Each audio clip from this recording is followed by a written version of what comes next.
Welcome back, Past Our Prime, episode 6. I'm your host, Julian Hoskins. Alongside me, as always, best friend, Jordan Carrillo. How we doing, Jordan? Oh, I'm living life. Living life. Had a very exciting watch. If anyone's staying up to date on the NBA Finals, Game 2, the OKC versus Indiana. Series tied, 1-1. 1-1? 1-1. It was a pretty much all Oklahoma City thunderstruck game 2. kind of. It kind of seemed like it almost seemed like game 1 at first. I feel like the first quarter was a little bit closer than game 1, but it seemed as if Oklahoma City, it was the same scenario as Oklahoma City kind of puts their lead up 15-20. Again, I think the lead was a little bit larger in this one. Besides going from 10 to 12, it was more of going to like 15 to 20, and it kind of just stayed there for a long time. But a good win for the Oklahoma City Thunder here in game 2, 123 to 107, going back to Indiana for game 3. Jordan, what are your key takeaways from this one? I think the biggest thing when you're watching at home that you realize from game 1 to game 2 is what happened in the fourth quarter. It was relatively the same. In game 1, up by 15 with 9 minutes left. Game 2, up by 20, and Oklahoma City kept that lead. I noticed that they started having a lot more passing in the fourth quarter, playing a lot more confidently, not just shooting the ball, but also just giving it to their team, getting more hands on it instead of, like I said, in game 1 where they were looking for a lot of ISOs or for Shea to make the play, maybe look to draw a foul. It looked like a lot of times they were kicking the ball around, and that's how they maintained consistency, being up 20 for the rest of the game. And then ultimately in the 3 minutes that were left, Indiana raised the white flag, pulled their starters. Yeah, they pulled their starters. I put down the time here somewhere, but they pulled them pretty early here, and I don't think at the time that they pulled them there was any sort of comeback for them at that point. So I think it was a good pull for Rick Carlisle just to kind of rest his guys. Go back to Indiana. They got one, and that's kind of all you ask for from this Pacers team. Hey, if we can get one on the road, then we can go back to Indiana and really show what we have. So. Like we expected, honestly. I mean, we talked about this last pod. I mean, we all kind of expected Oklahoma City to come out with a strike here in game 2, and that's exactly what they did. But if you're the Indiana Pacers, you're kind of feeling good. You got one in game 1, and now you get to go back to Indiana and got 2 games at home, see what you can do there. But I say but because Indiana did not shoot the ball well. There was a lot of things that I feel like they need to probably figure out here going into game 3 because they didn't turn the ball over as much, Jordan. Right. They only turned the ball over, and I say not much, but they turned the ball over 15 times compared to game 1, 24 times. And they still lose by double digits here. So that kind of just, does that say more about the Oklahoma City defense, or does that say more about what truly is the Pacers offense? I actually want to say the reason why there is still a consistency with less turnovers and more, the points being the same differential, I think it has to do with how well Oklahoma City was shooting the ball versus game 1, but it also, their percentages for some of the Pacers went down, right? And I think the biggest person to take into effect is, I say this every single game in podcast, is Tyrese Halliburton. He just did not show up. Again. And it's the lack of consistency in leading his team going into all the way down to the fourth quarter. Now, if you look at the box sheet, box score. If you look at the box score, Tyrese wasn't lagging that far behind in the fourth quarter. If you look at it at the end of the game and say, oh, he had 17, 18, maybe 19 points, somewhere around there. So he couldn't have done that bad. But we'll get into it when we do a quarter by quarter breakdown, and I'll give you my input on the real Halliburton show and what happened in this game too. But I think it has a mixture to do with OKC's offense percentage is increasing with their key players, Chet Holmgren and Jalen Williams. And then I think it's also shooting percentages kind of went down a little bit, not too much with the Pacers. And that's where you see that differential is still about the 15 to 20 point game. What would you take it? Yeah, I would say the same thing. And just to kind of break down Tyrese Halliburton just really quick, but I mean, he ended up 7 for 13, Right. and ended up with 17 points. He was 3 for 8 from 3, but I think half of his shots came in the fourth quarter. Yep. So more than half. Yeah, more than half Yep. came in the fourth quarter alone. And I think there was, 5 possessions in a row where he scored in the fourth quarter. It was like back to back possessions where he was the only one that was scoring in the fourth quarter. So if it wasn't for him, then I think this game would have been at an even bigger margin than what it actually was. I agree. But Tyrese, yeah, I agree with you completely. From last pod, I think a lot of the TikTok people were getting on our head for you saying what you said. But I wasn't It is wrong. true, man. I mean, But I was not wrong. but he only shot 13 shots, which is the amount that he shot last game. And we say the Right. same thing about Jokic. We say that it was a big thing about Anthony Edwards and the Oklahoma City series, that whenever Anthony Edwards only shot 13 or 14 shots, it was like the world was falling down. And then for some reason, it's not the same for Tyrese Halliburton. I understand that. I think a lot of people are starting to understand that this Pacers team is a little bit deeper maybe than the Minnesota Timberwolves. Like, they can shoot Right. the ball better because you got a guy like Pascal Siakam, you have a guy like Nesmith, you got a guy like Yep. Nembhard, right? You had McConnell that had another pretty good game, right? But I feel like it should be the same for Tyrese Halliburton, right? Because you are the head of the snake of this team, right?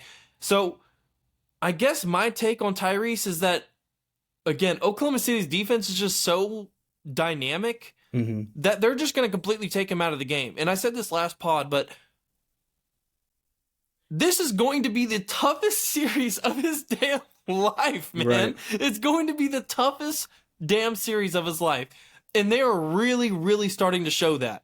Right. And it's going to be really tough for this entire Pacers team to consistently shoot the ball, especially from 3, over 45, 46, even 50%, from game to game to game. Honestly, I mean, we'll see what happens in Indiana, but especially when you're playing on the road, it's really, really tough to do against this Oklahoma City defense. And they're starting to show that. And they're like, hey, if we can just take out Tyrese Halliburton, if we can stick, Lou Dort on him, if we can stick Casey Wallace on him, if we can stick Alex Caruso on him, if we just don't allow him to play make, just kind of like what they did with Jokic, then we can kind of shut down this offense a little bit, right? And the crazy we can thing slow them down. is it's not just one defender. Right. It's 3 Yeah. that are shutting him down consistently. It's and really these 4 or 5 too, right? Like Right. maybe even 6. Like, you get Chet Holmgren on him sometimes, and he's just throwing up bricks, right? Right.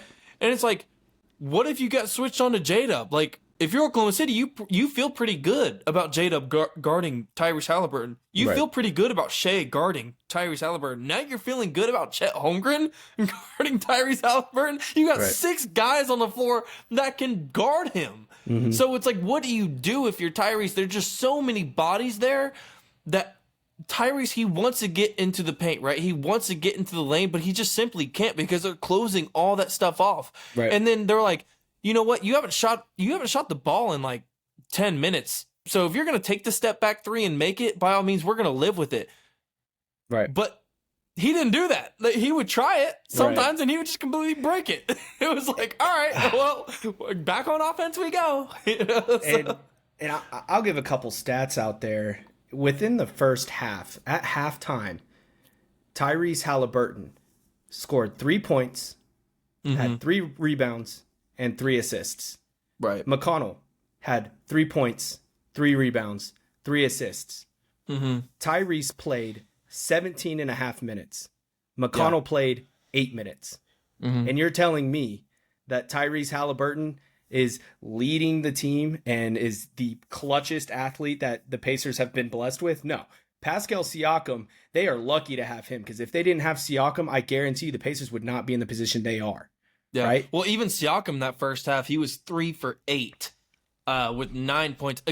Once again, just like in game one, nobody was in double figures for the Right. Pacers in the first half. Nobody. Siakam was the leading scorer with 9, and I think maybe McConnell had 9, if I'm not mistaken, maybe 8. But even Siakam, I mean, he wasn't shooting super efficient. He still had 4 rebounds. He had 2 assists. But I agree with you. Like, if they didn't have Siakam, what do you have? Like, you completely take out Siakam from the game, then this is probably a 25, 30-point lead for Oklahoma City Thunder at half. If Siakam played like Tyrese in the first 3 quarters, they would not even be a contender. Right. That's how important Pascal is and how deserving he is of the MVP for his team for the Eastern Conference Finals. Mm-hmm. The only reason I feel like Halliburton is even considered a factor is because of the clutch shots he has made. But 4-leaf clover runs out, man. That luck runs dry. And he stepped up in the fourth quarter and made, you said 5 shots in a row, but you need to see that from your leader and your star all 4 quarters. You can't just show up in the fourth quarter and be like, my team's down 20. I guess I should start doing something. Right. Consistently. Every single quarter, your team has been down by 15 to 20 points. When are you going to step up? And it can't be in the fourth quarter. You can't, they can't rely be on 25 down and right. then try and to then be like, step oh up. yeah, you got this. You have the clutch bone. You're gonna hit all these shots and shoot 100%, right? And that's not gonna be the case. You need to show up when the game starts, not when it ends. I'm completely convinced, and you can tell me maybe what you think, but I'm completely convinced that the Pacers have sold some sort of made a deal maybe with the devil to get all these clutch 20-point, like comebacks. Tyrese Halliburton hits a 3 to win the game or whatever. I think he's made 5 or 6 already in the postseason, which is like by far the most ever in a postseason. But I am by far convinced that they've probably sold some sort of human entity to the devil in order to sacrifice. It's like a sacrificial thing, like they sell something in order to receive something, and I think that's kind of what they did. Yeah, they written contracts in blood. Yeah, the NBA gods are coming in and stepping in and be like, oh well, you're gonna hit this shot and you're gonna miss this one. Yeah, you're not gonna do anything until the fourth quarter, and then fourth quarter rolls around, you're gonna hit 35 and win the game for your team. And it's like, all right, well, yeah, we can. I'll make that deal, actually. Yeah, I think they just want to make it interesting. They just want to keep everyone on their toes. I'm still very, I don't know if the right word is like confused, but I'm really starting to wonder what this true Pacers team is, especially offensively. Mm-hmm. We know that they can hit corner threes because the first quarter and second quarter, I was like, dude, they never miss from the corners. I wrote that down. Pacers hit shots. Yeah, they do. They can shoot shots. the lights out. Yep. Like not even open shots. Like they're legitimately hitting shots with hands in their face, guys closing out on them, and they just seem to hit shots. But then it's like everywhere else on the floor too. And then I'm like, okay, like they can't for some reason all of a sudden hit floaters. They can't hit the mid range. Like they can't hit shots from the top of the key. And then, it's like I would like to look up this stat too. I was late to watch this game, so I got in there midway through the first quarter. Mm-hmm. So I'm not sure what the actual score was midway through the first, but Oklahoma City has led these 2 games probably 98% of the time at this point, or 99.5% of the time throughout these 2 games, which makes me more concerned for the Pacers now because I'm like, they can't even get a lead, let alone hang in the game sometimes. Like they're always down 15. They're always down 20. First, game 1, they're down 12 pretty much the entire game, 12, 14, 10. And then they would make their way back, get back down to like 5. And then Oklahoma City would get on their run again and then get back up to 14. So I'm really confused on what this Pacers team actually is, because if they're that consistent and they're going to play that well in the fourth quarter, like why can't they just do that all game? That's my concern with them. Why are they not able to do this consistently all game long? Because if they were able to get consistent open looks and consistently get to the rim and consistently hit corner threes all the time, then why are they not leading in some of these games, man? Like, why are they not able to get up on this team? Does that say more about Oklahoma City's defense? Yeah, I would say. I mean, Oklahoma City's defense is the best we've ever seen, right? Yeah. And so your luck runs dry. I mean, you can only shoot so well behind the arc consistently every single game. And if you have to rely on the three and you're not already a veteran like Steph Curry or James Harden or Kyrie Irving or even LeBron, if you don't have those years of muscle memory and experience at that type of caliber, your luck's going to run dry. And I think that's where a tough NBA Finals is really going to come into play. There is how consistently can you shoot behind the three without giving up a couple of key possessions. And if you have Oklahoma City's transition back to offense, I mean, yeah, it's just going to be tough. Yeah, because to break down the percentages from game 1 to game 2, the Pacers shot from 3 tonight. They shot 35%. In comparison to game 1, they shot 46%. From the field, they shot 45%, which is meh. It's good. It's all right. Compared to 47% from game 1. So their percentages went down. But then also, I mean, their turnovers went down, but then also their percentages go down. So it's like, did the Oklahoma City Thunder do something different defensively? Because I really didn't see anything majorly different from like what Oklahoma City did schematically on the defensive side of the ball. Like, I feel like they just did the same exact game plan that they had. Hey, we're gonna jump passing lanes. We're gonna clog the lane. We're gonna try to guard the corner threes a little bit more in this game. I think that's like the only difference that I really saw this game. Mm-hmm. And they were still able to knock them down, especially that first half. But other than that, it was like pretty much same matchups. I really didn't see anything too different from them. But the only difference is that Pacers just weren't able to knock down shots consistently like they were in game 1, or I should say game 1, second half. But throughout the entire game, I think this is kind of like the true version of the Pacers that you get whenever you face a really, really talented defense like the Oklahoma City Thunder, right? Right. So, yeah. Well, let's go quarter by quarter real quick, because I do want to touch on some key things that happened in quarter 1. It didn't seem like Chet actually started off very strong. Mm-hmm. He was looking really sloppy. He was playing really fast. He did the things he was doing against the Denver Nuggets where he realized, like, oh man, everyone's guarded, so I'm going to start dribbling it up, right? Well, dribble it up and then recompose yourself. But he does this thing on Miles Turner. Miles Turner had a hell of a game. Hell of a game. I mean, he had this insane dunk we'll talk about, but Chet will do this thing where he's driving up the court and he'll do the spin move and lose the ball. I'm like, dude, you're a little bit lanky. I hate when he does that. And you're trying to play too fast. So actually in the first quarter, Mark took him out with 6.5 minutes left in the first quarter and put Hartenstein in. And then Chet sat for about 3 or 4 minutes and watched Hartenstein really play to his core. Held down the paint, slowed the game down because you're a bigger guy. Just set your feet, box out, rebounds. I mean, Hartenstein really did step up and fill that position that Chet usually does. And then when Chet gets put back into the game, I wrote it down here, with about 3.5 to 4 minutes left in the first quarter, you saw a different Chet. And it was like his mindset changed in that moment. I don't know if Mark talked to him, or just watching Hartenstein play more of the level that he needed to as a big, per se, or more of a tall at that point.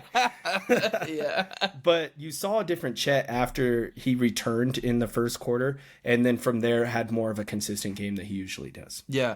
He actually finished that first quarter 4 for 5 with 9 points. Yeah. If that says anything. Like, I think Isaiah Hartenstein brings a whole different dynamic to this Thunder team, as far as like, I am a true 5. I can box out. I can rebound.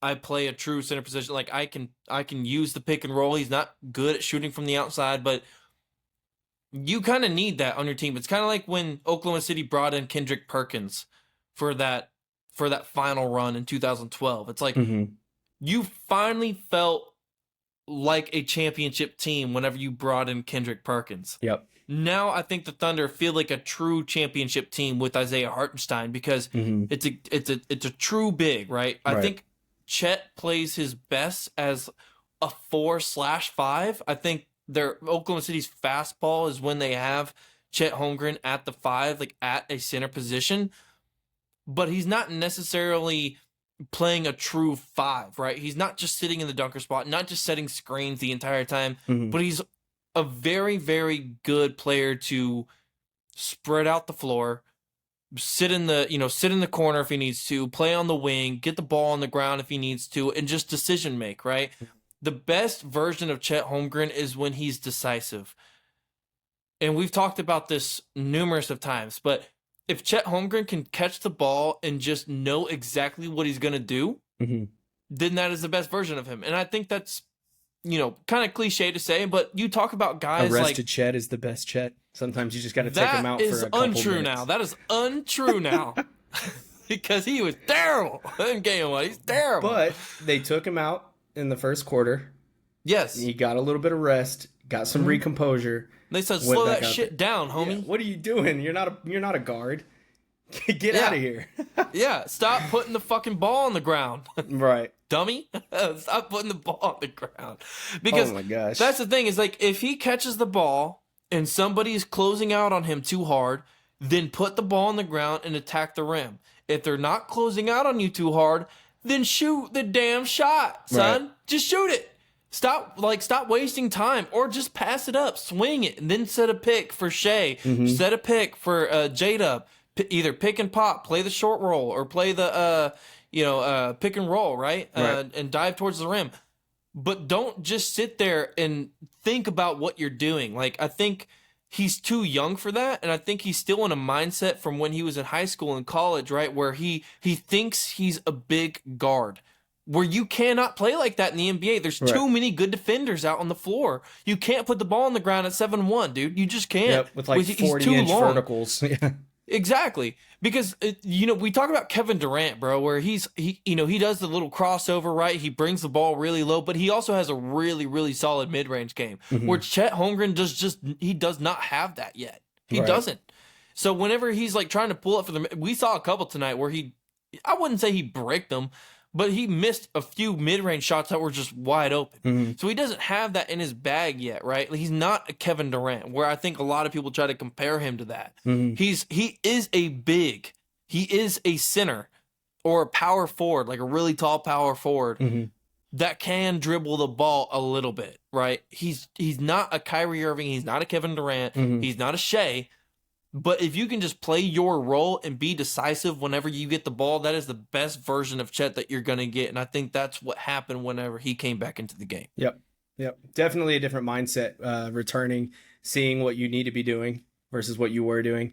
It was a good recoup. And that's another great example of how great of a coach Mark is. Instead of allowing your player out there who may not need the rest at that point, right?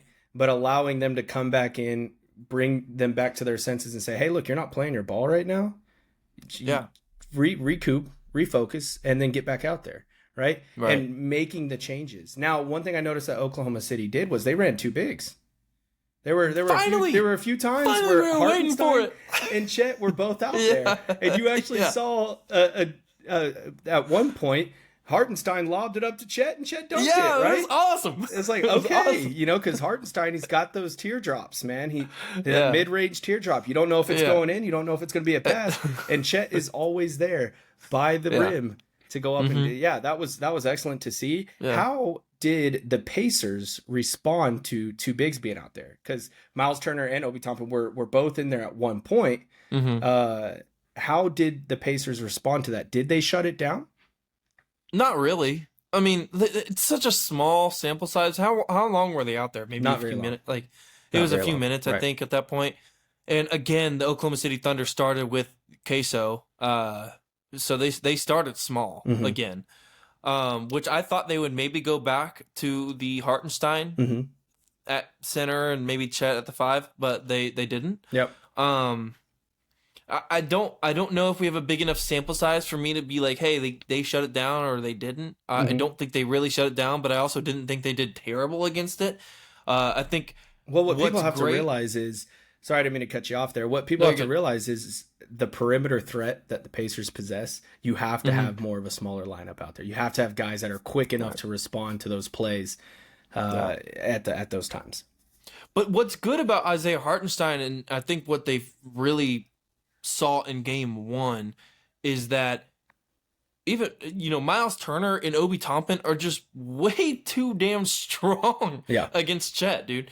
So this is a great series for Isaiah Hartenstein to come in and actually make an impact because he can body. Because I just talked about like a true center who actually weighs more than 90 pounds, like Chet Holmgren. You know what I mean? He's not just a stick figure out You there. ever seen Bugs Life? And yeah, The twig. yeah, Sticking this that guy- is Chet. That's kind of That's Chet out Chet. there. But he can Guarding the dribble and he can shoot. caterpillar. He's great, and he's Chet. I'm not trying to dog on Chet at all, bro, because this is a future All-Star. You know, like he is going to be that one day. He Right. just he has to crispen up some stuff in his game. But Isaiah again just brings that dynamic to the Thunder squad that they did not have last year, especially in that Dallas series. Yeah. Where they always had to play small. Yep. They always had to play Kenrich at the 5 and basically rely on Chet, coming in and getting all the boards, right? And it's like, dude, what do we do? Because, Dallas has so many other guys that can go get boards and so many dynamic players that Right. we can't stop them. Now, this year, you have a guy like Isaiah Hartenstein who can come in and kind of body some guys and use his size to his advantage. Yeah. And I think he's doing a really good job on that, especially like on Miles Turner Right. and the Obi Toppin, matchups that he's getting. Yeah. And then when Chet comes in, he's well rested. He's able to space the floor. And that kind of just gives a different look Can be more to of a this Pacers perimeter team. threat. Yeah. See, Exactly. I noticed, and I wrote that down, is I actually like Hartenstein on Miles Turner. Because Yeah. if you watch the off ball, Miles Turner is very strong, very athletic. It seemed a lot of the times, especially getting offensive boards and rebounds, he was kind of bodying Chet out there. And For sure. wearing him down physically, mentally, it's tough. So when Hartenstein comes in, it's like a breath of fresh air. And I like that matchup more versus when Chet has to play really big, right? But Miles Turner is doing really, really well in this series because of that. I don't want to say it's too much of a mismatch, but Miles Turner can also shoot the ball too. He has shown that. Not in all season long. He hasn't been too consistent, but in the playoffs, he has shown that he can pull up and shoot a three. So He can do step backs and bank him off the backboard from the corner. that's as we've seen in game one, right? But Miles Turner is here to play. And I like that Hartenstein matchup more than I like Chet being out there one-on-one in man. Oh, for sure. And I like the Isaiah Hartenstein aggressiveness. Oh, yeah. Like I mean, he only scored 3 Isaiah points tonight, so it wasn't like he was a huge offensive He factor. didn't- But rebounds, no. he was like 8 or 9. But if you're attacking the rim, and there was a couple assists that he had tonight, and there was a bad pass that he had. I think he was trying to dish it out to maybe it was like Isaiah Joe or maybe J-Dub or whoever. Maybe it was Shea. I don't remember, but it was a pretty bad pass. But Isaiah Hartenstein is one of the, if not the best passer on Oklahoma City's roster right now. But in the Minnesota series, you saw Isaiah Hartenstein be very, very distant, I would say. Like, I think that's the right word for it. Like, he was not ever looking to score at all. Like, he was only looking to pass. He was only looking to set screens. Where I really like this version of Isaiah, because if nothing's open, he's like, man, I am the biggest guy out here. Right. Like, I weigh the most. I have. It's not like it's a disadvantage in any way, but if I can catch the ball 20 feet from the rim, and we're not going off our DHOs and doing our pick and rolls and stuff, like the least I can do is just take this guy off the dribble real quick, get into the paint, and then we can run something out of there. Right. And I think he's doing a much better job this series of just being aggressive and attacking the rim. There was a couple fouls that he drew whenever he was going up. Yes, the consistency or the efficiency shooting could go up a little bit, but the aggressiveness of Isaiah, I think, is working wonders, especially for game Right. two, for this Oklahoma City And, team. and Mark did say that Isaiah was one of the best athletes he had to coach in setting a screen. And you see Yeah, that all yeah, the time. Isaiah Hartenstein is out there setting off-ball screens, big body. big body out there. He'll set screens prior the three-point Half shot. court. Yeah, Yeah. or even half court, right? And he'll Yeah. get back down there, and you could do a quick little lob to him, and then he's already doing a little teardrop floater right there. Yeah. Not haven't seen too much of a posterizer from him yet. I don't think that's really in Nah, his not arsenal yet. yet, but I mean it's exciting to see. And yeah, those off-ball screens do come in handy when talking about Isaiah Hartenstein and his capabilities out there. I do want to Yeah. transition into quarter two because I don't want to take up too much quarter one, but quarter two. At the end of the half, Oklahoma City was shooting 51%, while I want to say Minnesota, while the Pacers shooting 37%. So Yeah. those were kind of the percentages there. They did seem to have a little bit more consistency going into the third and fourth quarter as far as shooting goes. But I keep, maybe I'm beating a dead horse here, but Halliburton was not doing anything. He wasn't. No, he wasn't. He was not out there doing anything. He would pass the ball one time and you'll see him walk. Watch the entire Yeah. second quarter. I know you're getting tough defense on you, right? I know you're having to go through two, sometimes even three screens to try to get open, but that's just what you're going to have to do.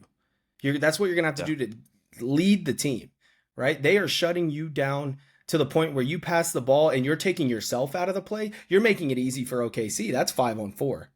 Right. Consistently, I've seen it. Well, if you go and watch quarter two and just watch Halliburton, when he drives up, he'll pass the ball once. You'll never see him again. He's walking Yeah. out there. He is not playing to the caliber that he needs to lead this team to win the NBA Finals. He's just not. And he's getting so much screen time and like so much media and sports media are just like glazing him that, yeah, maybe he did sacrifice a pig, because like, why else are you getting this much attention, man? Like, why aren't you talking about and we're talking about Oklahoma City defense that shut down Jokic, shut down Anthony Edwards. Anthony Edwards shot 2 times in the entire first half. So I get it, right? I get that point of getting shut down. But when you go in and you're walking out there, you lost my vote. You lost my vote. See, I really, really like Halliburton's game. And I'm going to I try to play a little bit of devil's advocate here, but I really like Halliburton's game. He was rated the most underrated player this year. I think there were only like 9 people that voted or whatever, but it was like, that's where the whole underrated thing comes from. But I really like his game. He has been consistent enough to get the team here. He is still the head of the snake. Now, one could argue that Pascal Siakam is that too, because he is, if not the one, he is the major number 2 on that team by far.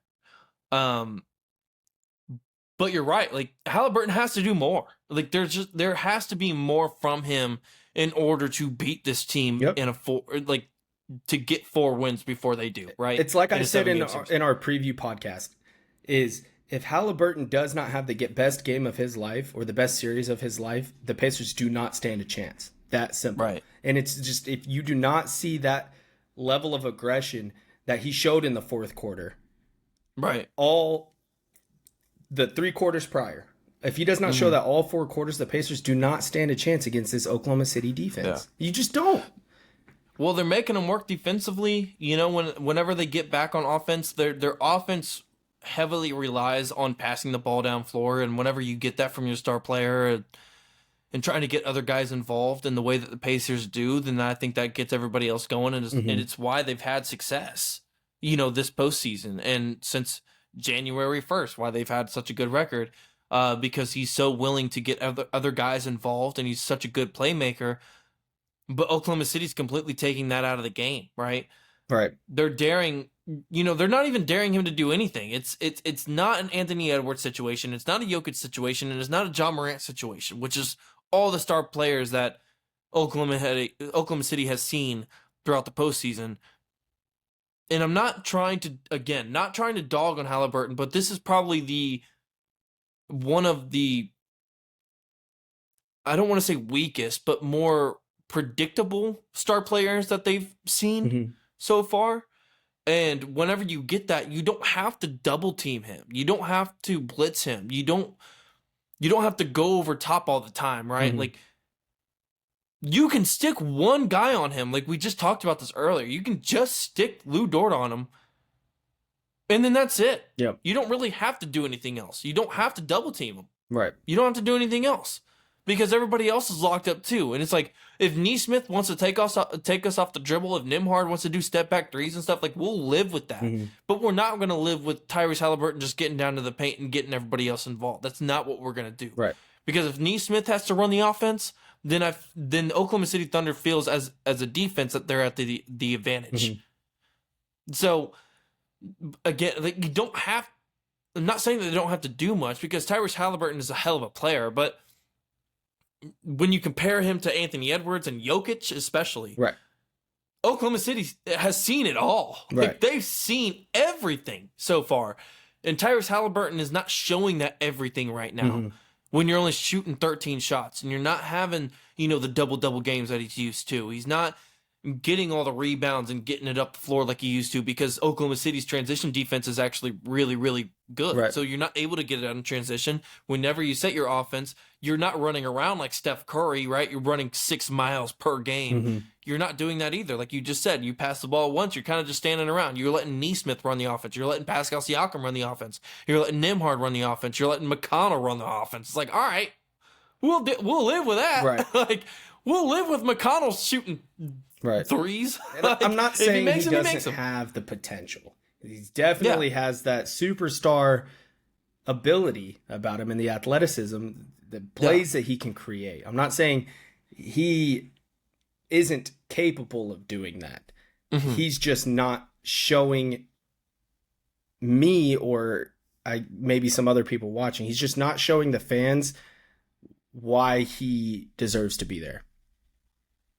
I get it, but also, what else can you do when you have Lou Dort on you? He's a torture chamber. Torture chamber. He's the torture chamber, bro. You can't do anything. Oh, man. You can't, dude. He's freaking 300 pounds freaking linebacker out there, man. Just suffering you. Like, he's making you suffer for everything, man. And it's like, again, like, Halliburton's game is, it's not scoring. Yes, he can score. I'm not saying that he can't. Like, he is a scorer. He can go off for 30 some nights, right? High 20s some nights. But he relies on playmaking. He relies on getting other guys involved, and that's exactly why they've been so successful. But you're taking that completely out of the game. And when you have a guy like Lou Dort on you, like Sauce Gardner, like, all game long, dude. It's like a freaking cornerback / linebacker that's on you all game long. He's not letting you have any space at all. So you're basically going to have to play like Steph Curry and run 6 miles per game and try to go off some, off-ball screens and stuff and try to get yourself open. But Tyrese Halliburton isn't Steph Curry, right? He's not catching the ball with 2 inches of space and just pulling that thing up, man. He relies on step backs. He relies on getting to the mid-range. He relies on floaters. Right. He relies on getting to the rim. It's predictable. But they're not allowing him to do that. It's predictable. So what else can you do? Right. They've done that to every single star player that they played so far. Anthony Edwards, Jokic, John Morant, it doesn't matter. They've done that to Aaron Gordon at points. They've done that to Jamal Murray at points. There's just nothing that you can do. So you have to rely, if you are another team facing this historic Oklahoma City defense, you have to rely on other guys making plays. You just have to. And you would say the same about Shea if he had to go against Lou Dort. God, okay, man. You know what I mean? It's easy to talk about Shea, man. He put up, 36 points tonight, 38. Should we talk about Shea really quick? Dude, let's do it, man. Shea is the most deserving MVP I've seen in a long time. I mean, hands down. I mean, he's averaging 36 points a game in the playoffs, right? Yeah. The next highest scoring person on his team is at 16? I don't think it's 36, 18? But I think he's over so far in the series, maybe game 1 and game 2. He scored 38 points in the game 1. Yeah, 36 and then he had 34 points, tonight. Or 34 tonight. So around 36. But anyways, if you're the guard on the other team looking at what Shea's doing, maybe you should take a little bit of self-reflection and be like, I think I need to step up. but not everybody can drive the way that he drives, man. No one can just replicate 0 Shea's to 10 game, miles man. an hour in half of a second is how fast he Shea drives makes the ball. this shit look so damn easy, dude. He makes it look so easy. Shea makes the game look so easy. He's out there playing nonchalant, like He really looks like is, he's not man. even tired. Like he's just like, yep, pull up. I'm trying to teach my young kids, man, that basketball is not all about going 100 miles per hour. You know, like whenever I'm coaching my, 8-year-olds or whatever, like I try to tell them, man, like handling the ball and ball control is the most important thing that you can have in basketball, and like obviously basketball IQ. But it's also trying to turn on the switch from, like you just said, going 0 to 60, going 0 to 100, going from 0 to 15 to 60 back to, you know what I mean? Yep. That's what Shea does. And the reason why he can drive so much, he's mastered it. Because he's mastered it, because he's mastered his mid-range. He's getting better at his threes. He only went 1 for 4 from 3 tonight, but he went 11 from 21 from the field with 34 points. He had 8 assists, 5 rebounds. So we're talking about an efficient game. Like you get another, and you get another efficient game offensively and defensively from Shea Gilders-Alexander, the MVP of the league, and only played 36 minutes, which he played 40 in game 1. And he shot in game 1, I think he had 30 shots, 30 shot attempts in game 1, where he only had 21 tonight. And we're talking about a guy that drives the most consistently in the league, who consistently get to the rim, consistently get to his spots. Doesn't matter who's guarding him. I'm just going to get to my spot. And if everybody's going to crash on me, then I'm going to kick it out. So now you finally see a game where Shea's able to get downhill. Guys crash on him. He's able to kick it out. Alex Caruso is hitting threes, which I want to get to him in a second. Casey Wallace is finally kind of hitting shots, but then you get a really good game from Aaron Wiggins. Oh my God. Had a phenomenal game tonight. Everybody's hitting shots. Phenomenal. And now this is the result that you get. Shot 5 threes. Made 5 threes tonight. threes tonight. Yeah. Yeah. Buckets. 5 threes. He was 6 for 11, 18 points, 5 for 8 from 3, played 21 minutes, which my X factor going into the playoffs was Aaron Wiggins and Isaiah Joe, just because I thought the Oklahoma City Thunder needed that spark from especially the 3-point range from those two guys. Aaron Wiggins has proven, especially this season, he's gotten better every single season that he's been in the league, but a guy that can go out for 40. He scored, I think he had 41 earlier this season. And then you get to the playoffs, and it's like, where the hell is he? Where the hell is Isaiah Joe? Where are all these guys? Right? You're basically relying on Shea to win you all these games in your defense. Right? And then you kind of get games from Jalen Williams. You kind of get games from Chet Holmgren. You kind of get games from, Isaiah sometimes. Alex Caruso's been great. But you're still waiting on these games from Aaron Wiggins, who has been proven to be, when their offense is stagnant, you can bring in Aaron Wiggins and he's going to bring you that spark. Right. Same with Isaiah Joe. We still haven't seen that game from Isaiah Joe yet. But finally, you get a game from Aaron Wiggins who can come in and actually give you a spark off the bench offensively, which is something they desperately need from Oklahoma City. Exactly. Their defense is there. Everybody on the court, defense is consistent game in and game out. It's the offense that it really, really depends on. So, and Aaron Wiggins, he definitely showed up tonight, shooting shots, hitting them hot. And, we saw that from Lou Dort in game 1, but it just wasn't enough because the number 2 and number 3, Chet and Jalen, didn't have a good enough game to support that. Nor did everybody else. Yeah, Aaron Wiggins came in, did his thing tonight, and then of course, luckily, the 2 and 3 ended up stepping in. I noticed that Kenrich got some more minutes tonight than he usually does. Kenrich is great. Yeah, Kenrich was great. Didn't line up the stat sheet at all, but I think his minutes were really important, and something that I was really banking on in game 1, because when Oklahoma City likes to play small ball, which I feel like that's what they were trying to do in game 1, especially with the Hartenstein minutes kind of going down. The Chet Holmgren minutes were like way down. I think he only played like 18, 19 minutes in game 1, where N- Usually when that happens, you find Kenrich Williams somewhere in that mix playing a pretty good amount of minutes, where I think he only had, let's see here, he only had 8 minutes tonight, but I feel like he was a menace on all sides of the ball. Mm-hmm. Like in those 8 minutes, like you saw that he was there. It wasn't like an invisible 8 minutes when he was out on the floor. He was out there getting rebounds. He was out there defending. He was out there causing havoc. And it was just really, a really not super loud, not like a sonic boom from Kenrich Williams. Mm-hmm. But you got a little, firecracker in there. You know what I mean? Like you got a little bit of sound from Kenrich Williams, which I feel like that was pretty impactful for the team tonight. Yeah, definitely. I agree. So going into the fourth quarter, the final score was 123-107.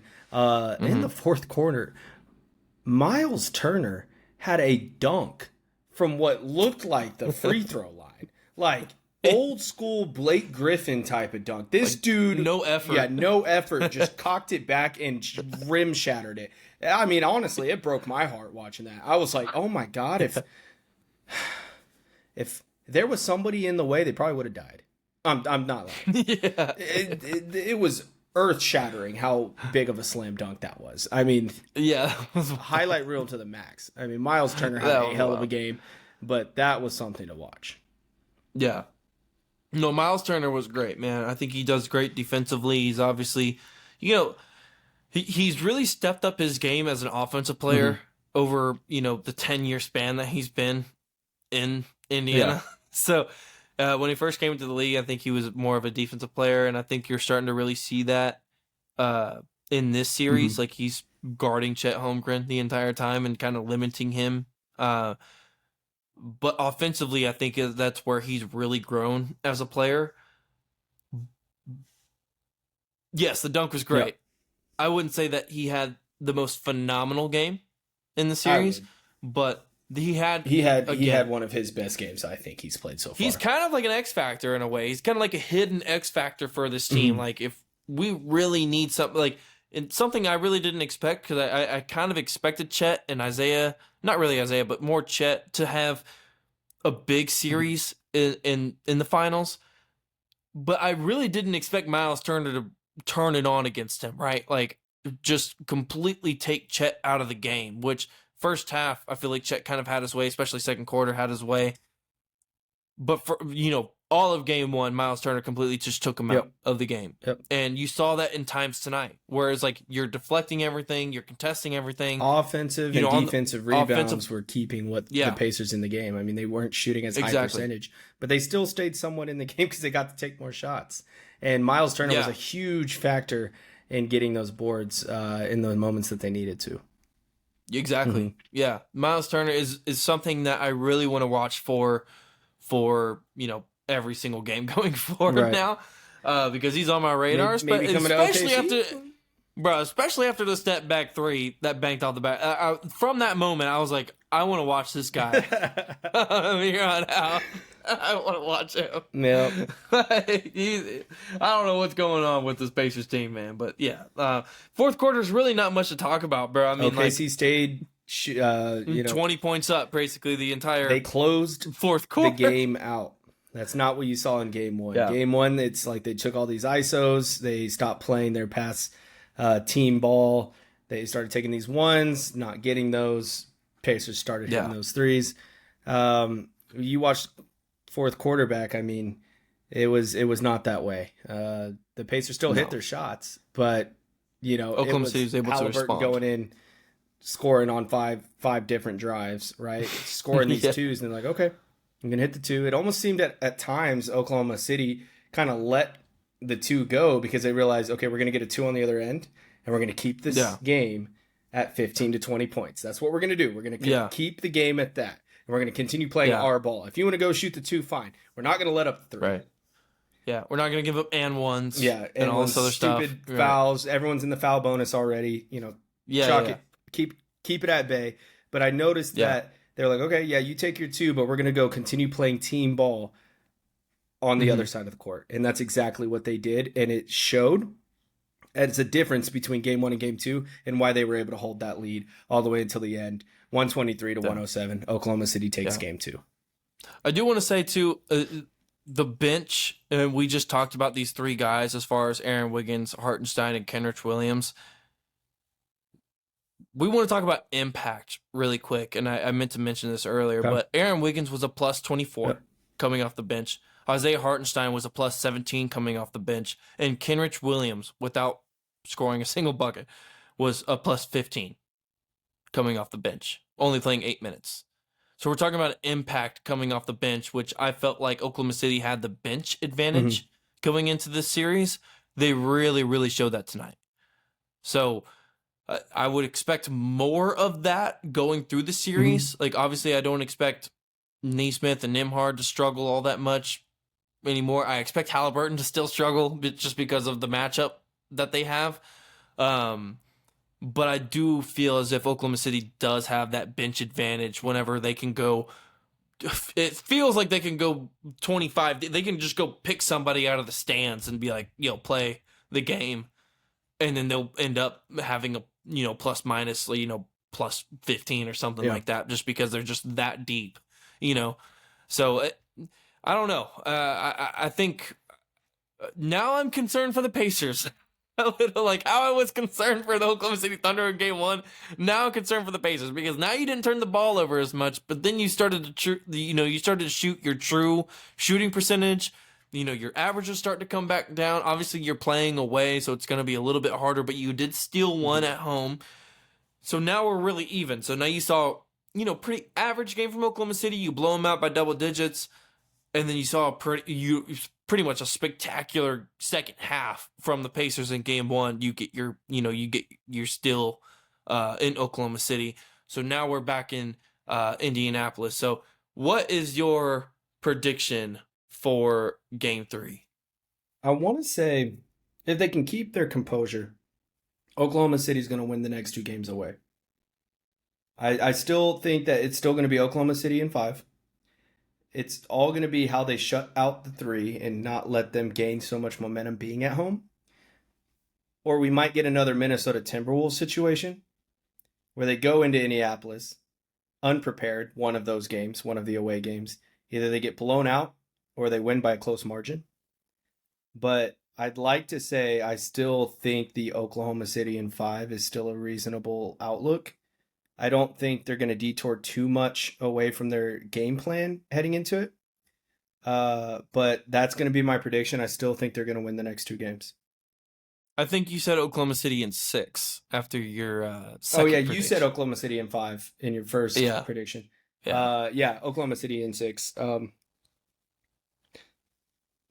Now are you changing it to 5 or you thinking 5? it's hard to tell, man, because on both sides of the ball, sometimes you see like Pacers shooting lights out second half of the game one, and it's like, wow, I don't know Right, how anybody could beat this team, right? Almost shooting right. damn near 60% behind the three, and then a clutch shot to win it. It's just Corner 3. completely demoralizing for as an Oklahoma City fan.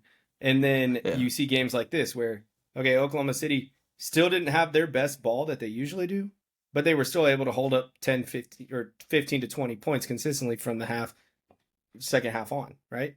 So, Yeah. and they actually showed that they could close the game out and not just show up. So Yeah. it's really tough to tell. It's going to be an exciting series to watch. I tell you that. Do you think the two games will benefit from Oklahoma City this time? Because the last time that they, when they did get blown out by Minnesota in that game 3, they had one day in between games, right? So they played one night, traveled the next day, or maybe probably that night, and then probably practiced that day, and then they had the game the next night. So do you think the two games will maybe benefit Oklahoma City, or do you think that will maybe benefit more of Indiana being at home? I think it's going to benefit Indiana being at home because if they can Yeah. catch one of these at home wins and bring the series to 2-2, then I think they see more of a shot at a title versus if Mm. Oklahoma City were to shut them out at home and then they got to go back to Oklahoma City to have their backs against the walls or backs against the wall at 3-1. I think it's going to be difficult, right? So I Yeah. think it's actually good for Indiana to be in this spot and say, look, we win two games at home, and then we beat them there, and then we come back home, right? So Yeah. I'm concerned though for Pacers. That, I don't think they're going to win both their games at home though. That's what I'm saying. I don't think so either, man. It's like they haven't led in 2 games. They've led for 0.3 seconds in game 1. And they were never up this game. Did they ever have the lead? They never had the lead in this game. Maybe they had the lead at 3-2. And then from there they never had the lead again. So that's what the most concerning part about this team is. Like, they never ever have a lead. They're always having to play from behind. And granted, it's like they probably play their best when they're like 15 down, right. But that's super concerning because you're not playing the Knicks anymore. Right. You're not playing the Cavs. You're not playing Milwaukee. Like, you're playing the best team in the NBA by far. Again, not trying to downgrade what the Pacers have done this season and this postseason.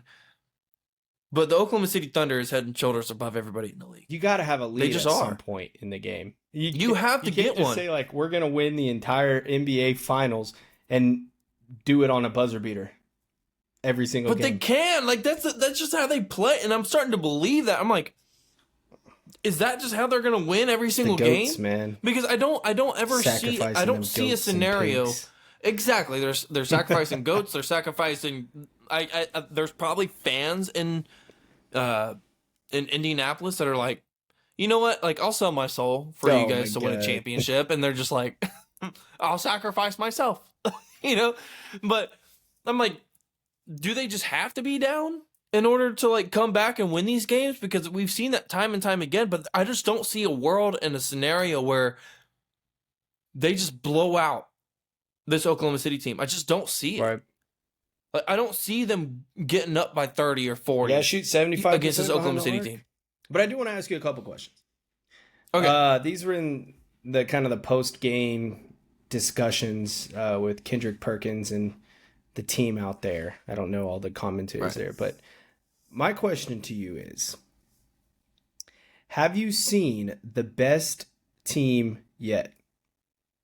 Or let me rephrase that. Sorry. Okay. Have you seen the best of each team yet? No, not even close. So what would not be even close. The Pacers' best team? If they were to play, if they were to go out and just play their game.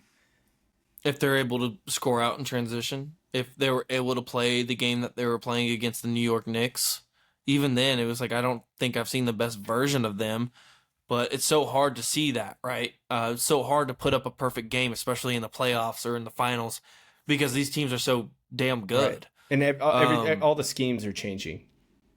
Right. Lineups are changing. And if you're talking about playing perfect, man, you're talking about a Pacers team that's able to get out in transition, even in the half court. They're able to move the ball. They're able to swing it 3 to 4 times, get it down low. Tyrese Halliburton's able to get into the lane. Right, use his floater game. He's able to play make. Mm-hmm. He's able to kick the ball to Obi Toppin. He's able to kick the ball over to Neesmith or whoever that's either cutting or who's on the wing or whatever. But we just haven't seen that from them yet, and I don't know if that's even possible with this Oklahoma City team because they're just completely taking Halliburton out of the game. And for the flip side of that, Oklahoma City. You haven't even seen a complete defensive game from them yet. Even when they turned you over 24 times in a game, 20 and a half. Yeah. Like, you have not seen the complete version. I think the best version of them defensively was maybe the first half of game 1. Mm-hmm. But then you don't get any offense from them. Right. So, like, you can't say that you've seen the best version of Oklahoma City. I mean, they shot a lower percentage tonight from 3 than they did in game 1. They shot 38% from 3 tonight. Then in game 1, they shot 39, which is like decent, right? And you shot a little bit better from the field, which is why you scored 123 points. But you're still not talking about a complete game, right? We've seen Oklahoma City shoot 45, 50% from 3 at times, right?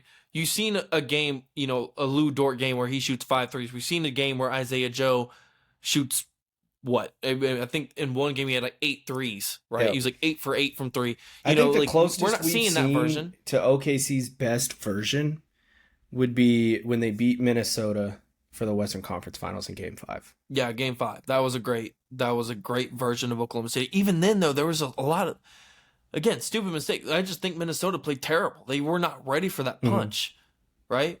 And I don't know if we'll ever see the complete version because we got to understand, man, both these teams are super young, especially Oklahoma City. And that's the scariest thing about it, is that Oklahoma City has years to go with this squad. And they might just win it this year. Right. And then you have to deal with this for like the next decade. Because how scary is that? Unless they go and sign new contracts, so I guess we'll... Well, you know that you have pretty much all your guys for next year, and then I guess we'll get to that topic when it comes. But for at least for next year, like still have all the same guys coming back. The team owners and even the head coach, I don't even think they're considering splitting anybody up. And you have the best GM in the game, and Sam Presti. Like he does everything for them.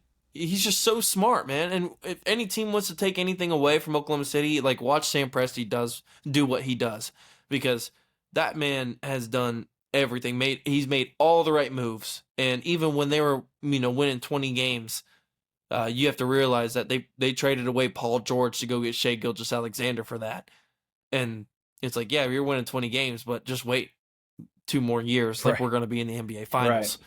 Like, don't even worry about me. Right. Like, so I don't think we've seen I don't think we've seen the best version of any of these teams, and I don't know if we'll ever get to see the best version of any of these teams. But we're damn near seeing it. Like we saw the second half offense of the Indiana Pacers in Game 1. That's one of the best versions that we could probably see from them, because I can't expect them to shoot that well every single night for 48 minutes. There's just no freaking way, man. And if they do, credit to them. Then that means they're the best team that's ever lived. But I just can't see that. And the Oklahoma City defense is always going to be there, but can they step it up offensively? So if Oklahoma City can stick with their defense and create that many turnovers and also produce offensively, then you're going to see the best version of Oklahoma City that they can be, but they have not shown that yet. Okay. And then my next question to you would be, does Halliburton have the capability to lead this Pacers team to win the NBA Finals? The capability, yes, but can he? Probably not, just because of the matchup. Because you have so many guys that can guard him, like we talked about earlier. You have you don't Lu Dort have on to you, double like team. You don't have to double team Halliburton like you double teamed Anthony Edwards, the best player in the world, Jokic, right? You don't have to defensively cater schemes to him. You just have to put one person on him, and he's kind of shut down. You put your best defender on him, and that's Lu Dort, right? And he can defend anybody on the floor. And then when he comes off, if you want to switch, you switch on to Alex Caruso. If you want to switch again, you move on to Case and Wallace. And then we've seen in this series where you switch on to Chet Holmgren, and he's able to guard him. So I don't think Halliburton is capable in this series to carry them to a finals. I think it's going to be everybody else that has to do it. It's got to be Nesmith. It's got to be Nembhard. It's got to be Siakam. It's got to be Toppin. It's just got to be all these Miles Turner, right? Like we talk about all these guys, and the reason that they won Game 1, it wasn't because of Tyrese Halliburton. Yes, he made the final shot, but it wasn't because they didn't win the game because of him. They won the game because everybody else started making shots too. Their team was shooting lights out. Their team as a whole was shooting the lights out of the building, man. And what can you do if you're Oklahoma City? Like, you're playing defense, but you just can't stop everybody, right? So I don't think he's capable in this series to do it alone. I don't think of him as a Shea Gilders-Alexander, where we're okay with Shea Gilders-Alexander taking 35 shots in a game. Right. If we're Oklahoma City. We're okay with that. Because we don't win this series without Shea, right? If you're thinking Oklahoma City. But if you're the Pacers, it's not necessarily thinking that you can win it without Tyrese, but you're also thinking about all the other guys that you have around you that can produce offensively. Right. And you're like, we feel pretty capable of doing this with Pascal Siakam because he's so consistent. We feel pretty good with Nembhard because he's shooting the lights out of the ball. We feel pretty good with Nesmith because he's shooting the lights out of the ball. Corner three every single freaking time on the floor. That's how it feels. So alone, Tyrese Halliburton can't do it. I'm not saying that Shea has to do it alone, but I feel like there's a bigger pressure on Shea for his team because he has to put up that many freaking shots and he has to put up the numbers that he does. Tyrese does not have to put up the numbers that Shea does. If Tyrese had to do what Shea did, they wouldn't even be in the finals. There's no shot. There's no shot. Well, OKC has the capability to shoot those. It's just they just need to have more of an offensive presence day in and day out, game in and game out. It can't just be, we'll see which one's hot, right? Let's see. Wiggins was on, so let's keep him in. Lou Dort was shooting lights out. Let's keep him in. We need everybody to be consistently putting up those numbers. And then at that point... And you finally got a game from Alex Caruso as well, offensively, right? We all know what he can do on the defensive side of the floor, but he played 27 minutes tonight. He was 6 for 11, 4 for 6 from 3 with 20 points. And that's kind of the case, the Alex Caruso that we've seen this postseason. I mean, not the 20 points per game necessarily every single game, but as far as the impact that he brings defensively and just the playoff mindset that he brings to this team, the veteran mindset that he brings to this team. And then on top of that, just knocking down shot after shot after shot, just being a menace on the defensive end and just showing his presence. That's what you need from Alex Caruso every single night. So now you finally get the game from Alex Caruso, which we didn't see in game one. So it's like if he... we're not talking about a Pacers win if Alex Caruso plays to this level that he did in game 2 if he did that in game 1.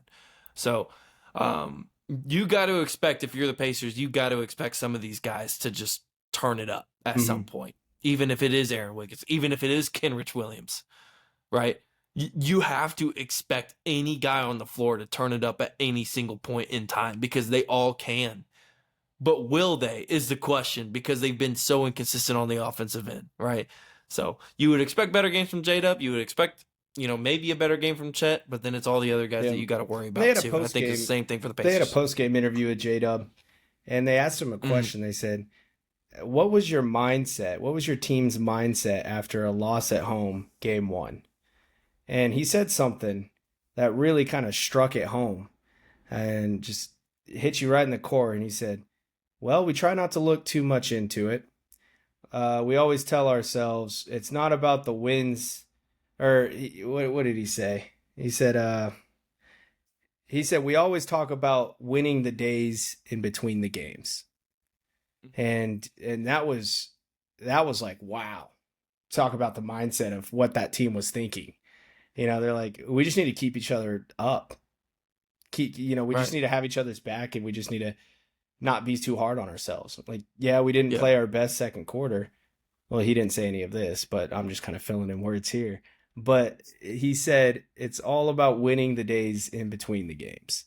And so I was like, wow, that's very heartfelt from Jalen, who's not very loud or boisterous when it comes down to the interviews. He's always kind of like, what do I need to say? What's the script? But that one you could tell came from the heart. Either that or he was just, preaching to the choir of what they always say during practices and team events and stuff like that. Yeah. So Mark Daigneault kind of just engraved these like sayings into this team, like the win between the days, the next man up mentality, the one or the 0-0 mindset. Morning in the swamp, no dew. No dude. Play 13, they give 13 effort. All that stuff, Play man. 13, so all that good stuff to really give your team good morale. Well, we also had some more good stuff tonight, Jordan. I think we'll wrap it up. 123-107, the Thunder win it. Series tied up 1-1 going back to Indianapolis. I think we have another game. What, Wednesday? Wednesday. If it's Sunday, Monday, Tuesday off. Monday, Tuesday off. They'll play Wednesday. What is it, 8:30 so Eastern? We will 7:30? Probably. I don't know. I'll have to look this one up, actually, because I have no freaking idea what time it... Oh, wait. 7:30 Central Time, 8:30 Eastern. Yeah, you're right. So we'll see you guys then. Jordan, take us away with the socials. If you liked what you heard today, go ahead and follow us and subscribe to our YouTube and Spotify. It's called Past Our Prime. Past Our Prime. And then if you go to TikTok or Instagram, you can see Past Our Prime 25. Go ahead. Leave us a comment. We'll have some of these clips uploaded there on each of those platforms. Like, subscribe, do all the good stuff. Stay tuned. We're going to be talking about a lot of sports. Even after the NBA Finals, we've already talked a little bit about introducing some trades, how we feel about college athletes getting paid, the different benefits there, pros and cons. We're also going to talk about some upcoming athletes coming out of high school, going to some of these bigger schools, and then also what's going on in the NFL. I think we're going to do a breakdown of each team, how we think they're going to do this year, some changes they need to make, coaching schemes. We've already given a little insight on what we thought about the Joe Flacco interview with some of the guys. He's got 3 quarterbacks underneath him now. He's the 4th quarterback supposed to lead the team. How does he feel about... If you want to count the 4th, actually, too, because they still do have Deshaun Watson. Yeah. He's just injured. Anyways, we give a lot of insight on all these, everything football as well. So stay tuned after the NBA Finals for those. But until next time, we'll see you for episode 7. Until next time, boys. We will see you guys after Game 3 on Wednesday. Series tied at 1-1. See you next time. Be easy. Take Peace. care.